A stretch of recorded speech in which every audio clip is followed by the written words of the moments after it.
فرماتے ہیں قال رسول اللہ صلی اللہ علیہ وسلم کل سلامہ من الناس علیہ صدقۃ کل یوم تطلع فیہ الشمس.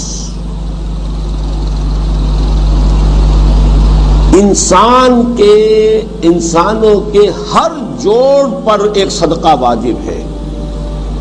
ہر روز جو طلوع ہوتا ہے تو ہر جوڑ کا صدقہ. یہ انگلی کا جوڑ ہی اگر لاک ہو جاتا، آج صبح آپ اٹھتے ہو یہ لاک ہے تو کیا ہوتا؟ گھٹنا لاک ہو جاتا، کونی لاک ہو جاتی. صبح کو انسان اٹھے کہ میں بھلا چنگا ہوں. کل یوم تطلع فیہ الشمس، ہر دن جس میں کہ سورج جو ہے طلوع ہوتا ہے اس میں ہر جوڑ پر ایک صدقہ واجب ہے. اس کو شیخ سعدی نے بہت عمدگی سے کہا ہے. ہر سانس جب انسان کے اندر جاتا ہے موجب تقویت ہوتا ہے. آکسیجن گئی، قوت ملی، اسی کو برن کریں گے انرجی ملے گی. سانس باہر نکلتا ہے، یہ صفائی کا ذریعہ بنتا ہے. کاربن ڈائی آکسائڈ اور بہت سی چیزیں نکل گئی.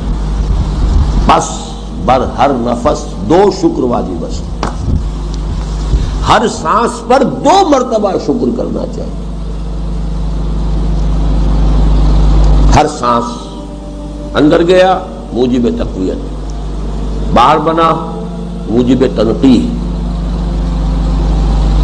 لہذا پس بر ہر نفس 2 شکر واجب. تقریباً اسی طرح کا یہ معاملہ ہے. لیکن اب یہ کیسے صدقے ہوں گے؟ اس صدقے ہی کے جیسے کہ پہلے آ چکا ہے اسی کی یہ تعریف میں ہے.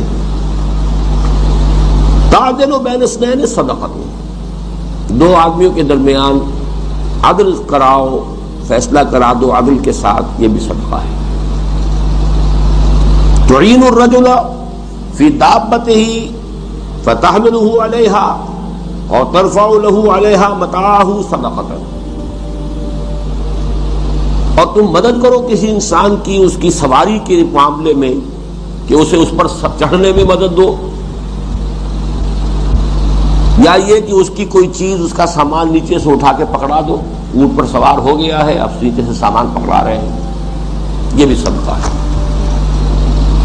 والکلمۃ الطیبۃ صدقۃ، ہر پاک بات جو اپنی زبان سے نکالو گے وہ صدقہ ہے.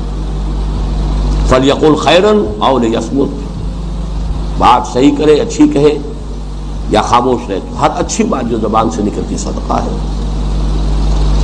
وبکل خطوۃ تمشیھا الی الصلاۃ صدقۃ، اور ہر قدم جو وہ نماز کے لیے جاتا ہے تو اٹھاتا ہے یہ صدقہ ہے.